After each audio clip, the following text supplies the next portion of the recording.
Welcome to the Startup Leaders Show, where we learn lessons from leading startup founders and executives. I'm your host, Lisa Dreher, and I'm excited to introduce our guest for today, Miguel Ayala. He is the CEO and director of Aphelion Aerospace. Welcome to the show, Miguel. Thank you, Lisa. Thank you so much for having me here. I'm so happy to be here. Thanks a lot. Absolutely. Absolutely. Well, perhaps we can start by having you just give a little bit of information about your background and about Aphelion Aerospace. Sure. So my background, I've been in the aerospace industry for over 20 years. In my entire career, basically developing launch vehicles, spacecraft, and I've been at companies like Lockheed Martin, SpaceX, Honeywell, L3 Harris, Northrop Grumman, like all the big guys. And now, as of a year now, I've been part of Aphelion Aerospace, and at Aphelion Aerospace, we are we're setting up a one-stop shop for CubeSat integration and launch operations.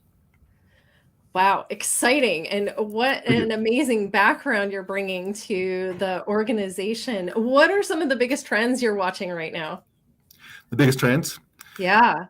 I think finally the investment community is starting to pay attention to the space industry, and it's been very, very nice, especially this year, seeing a lot of other space startups get funded, and actually, it's like some of them are already going public. So it's been wow, it's been awesome. It's been awesome to see that. 20 years ago, this was not happening at all. Yeah, no So. kidding. Yeah, Absolutely. So big change, lots of interest in the space industry. So absolutely. yeah, so we invited you here today to talk a little bit about your background and Mhm. growing a startup from the ground up. And maybe we can start by having you just talk a little bit about the biggest keys to your success so far. Oh man, so there was I can't remember the name of the lady, but there was somebody that was on TED Talks some years ago, and she said that the the most important skill or strength or ability to have when starting a business is grit. Yeah. Like you could have intelligence, you could have money, you could have all these different things, but without grit, you can only go so far, and it's been a wild ride. I'll tell you, it's been pretty wild. This is not yeah.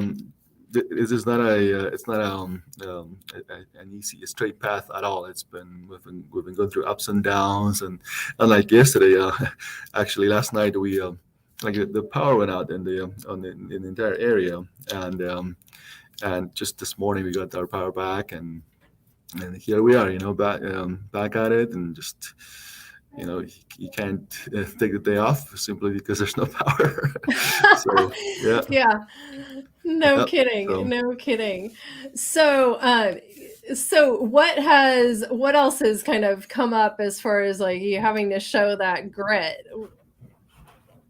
so the biggest challenge with us has been financial, but getting the financial backing. And one of the things that I did a couple of years ago, actually, so when I was still at Lockheed Martin, actually, I had some great leaders over there, and one of my leaders, when I told him that I was going to start going on my own, he said, "Don't ever forget your technical abilities," and that's and I take that with me. I take it to heart, and what I did is a couple of years ago, in addition to starting this startup, I started my own engineering services company, a consulting company that I could do while like to pay the bills, basically, to keep going on the startup, and that business has been successful, actually. So now we have multiple customers. So we have it's actually next door right behind us, and it's going well. And that's I'm actually using that business, that consulting business, to fund Aphelion Aerospace right now, and thankfully we are going through a fundraising process right now, and we already have following investors, and we are starting due diligence. I guess next week or so. It's the end of the year, so we just have to play it by ear. So yeah, I mean it's been a wild ride, but yeah, we had to have some backing from different sides. So Sure. How long has it been since you started Aphelion Aerospace? so Aphelion Aerospace was originally Aphelion Orbitals, and that company was started by my co-founder Matthew Travis, and with their original team back in I think it was like 2017, and then Aphelion. Then it became Phoenix Launch Systems briefly back in 2019, and then when I joined last year, I said Matthew and I had a talk, and we decided to just go back to the original name, Aphelion, because it's unique. Phoenix, it's everywhere. Everything's called Phoenix, but Aphelion, we didn't see anything that many things called Aphelion, so we said, sure, let's go back to the original name. So yeah. Got it. So, what have been some of the most valuable business lessons that you've learned over the years?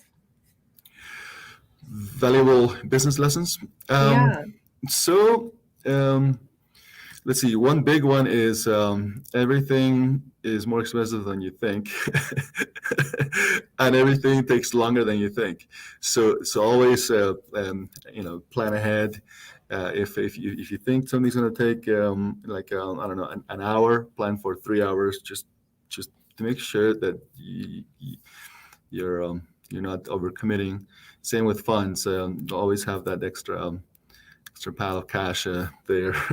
Just you never know. There's something always happens, and I mean the thing is, this is I think this is typical with even at home, right? Even when you're not running a business, something could happen at home, like a tree falls on somewhere. It's like that. It's the same thing with the business. You always have to have that little side savings.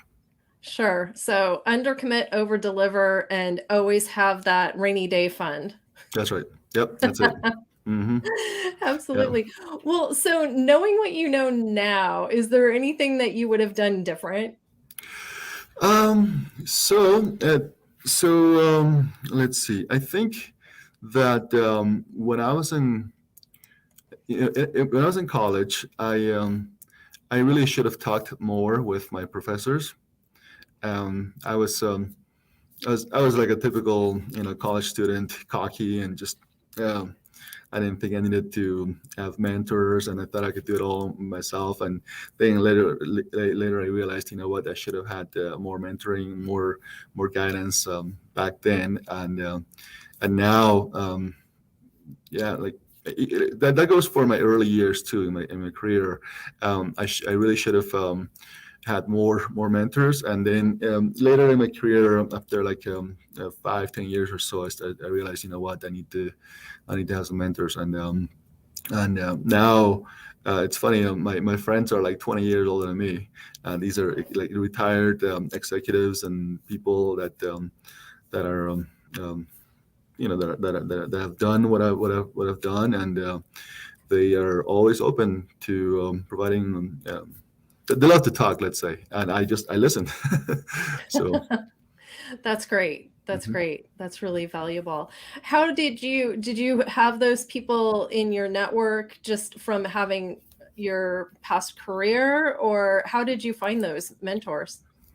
So I met. So some of them are actually previous managers, previous leaders that I've had in the past, and then I reconnected with some professors actually that I had, and like I have a closer relationship now with my professors than I did when I was in college, and then I reconnected with grad school professors, and then people in the industry at conferences. I met people that were offering some guidance, and then I just became friends with people. Basically, a lot of networking. LinkedIn has been very helpful, connecting with people that have been through all these ups and downs, and they're they're always willing to share their experiences. So. Yeah. So one of the things that I think happens a lot for startups is that you run into these unexpected roadblocks. So Yeah. what have you done to kind of get past those issues and those challenges? Oh, so we do multiple things. We try to have a plan B, a plan C, a plan D. Like yeah, we have a backup after backup after backup. Like for example, for this, like right now we're in the middle of fundraising, and to make sure that we have a long enough runway for the company to not for the company to not go bankrupt. We've been taking out we took out a working capital loan to with the help of the consulting company. That consulting company has been actually paying off quite well. So using a working capital loan to just to make sure that we have enough funding there to keep us going. At the same time, we do have revenue from the engineering services company, and also we're starting to sell we're starting to sell products here at the Aphelion CubeSets. So yeah, it's really that having some sort of backup for these things. And like even here, we didn't have power last night, but like we had enough batteries to keep going. And anyway, just always have that what do you call it, like your first aid kit for some of these things. Yeah. Yeah. So Yes. Oh my gosh. Well, I'm so thankful that you were able to make it onto the broadcast this morning, given no, all of the crazy weather you guys must be having. yesterday apparently we had some wind, some gusts up to 100 miles per hour or something like that. Oh my And gosh. yeah, so the power went out like all in many places here in Denver, and then like in most places the power came back, but because there were so many outages that were being taken care of. Yeah. Our area was like not really a priority. So we just got our power back this morning, and Oh my goodness. yeah. Oh my goodness. So So, in going through this fundraising process, what have there been any questions that come up that you didn't really expect to hear from investors? yeah, actually, I got two questions that I man I didn't really have a good answer for, and I tried my best. One was will this company be um, could this company reach a $10 billion valuation by IPO, I guess in 8 to 10 years or so? And I couldn't tell you. I mean, if from looking at the SpaceX and other established, not startups, but it's like established aerospace companies, it's quite possible.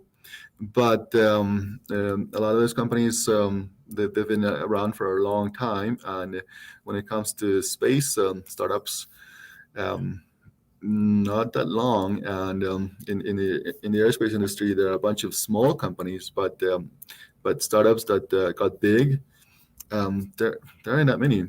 So Sure. yeah, I mean, I think SpaceX just passed the $100 billion valuation, and but they've been around for 20 years now.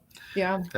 Yeah, so yeah, I couldn't tell you about that. Another question was, can this company reach $1 billion revenue by 2030, annual revenue? And uh, it's quite possible because some companies in the aerospace industry do have some pretty big revenues in the tens of billions, but for us, basically there aren't enough data points for us to confidently say yes, that's going to happen.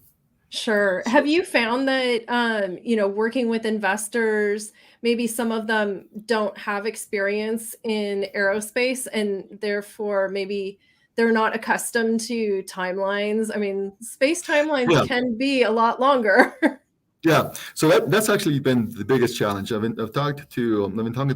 reached out to like 1,000 investors or plus by now, and most of them don't really understand the space. They're interested. They're willing to entertain some ideas, and they are starting to engage in the industry, but they don't understand the opportunities that lie within the space industry. So I've been doing a lot of educating. I've been doing a lot of I've been coming up with like metaphors that are very very easy to understand. Like I tell people, we are SpaceX is building buses to take a bunch of CubeSats to space. We're building taxis to just take a handful of CubeSats, door-to-door service. That's it. There you go. Awesome. So I want to end with one more question, which is your big prediction about the future of the space industry. So what is your one big prediction? So I've heard this before, and I'm going to say it again.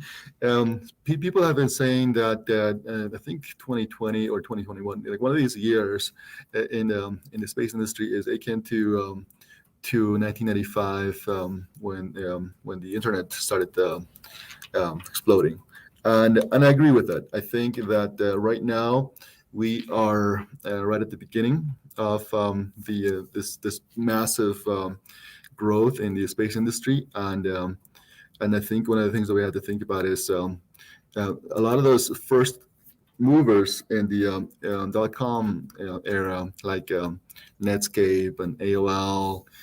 Some of those things are no longer around, and it's really the later boomers that are being more successful now, like Amazon. Like in '95, Amazon was nothing. It was just nothing, you know. Same with Google. What the hell is Google? So back then we were using Alta Vista, and those things are gone. So I think that's what's going to happen here in the space industry. I think that the leaders, the front runners, and in this the early front runners in this space growth, if they don't innovate, if they just go back to doing things as before, they're not going to survive. Yeah. I think there's a lot of innovation happening. There's so many things happening right now that the later boomers, like us, hopefully, will eventually, rise to the occasion. Absolutely. Yeah. Well, as that comes to pass, we'll have to have you on the show again to talk more about where things are headed once that starts to happen. I think we're already starting to see a little bit of consolidation. So yes, it is happening, and most of it is good. Good stuff. Like I'm friends with some of our competitors, and it's all like we all know each other, and we're all just trying really hard to make this industry grow. So sure, it's awesome. Great. Well, good luck on your fundraising, and thanks so much for being here today, and good luck with keeping your power on. Thank you. Thanks a lot. Thank you. Take good care. We'll see you again soon. Okay, take care.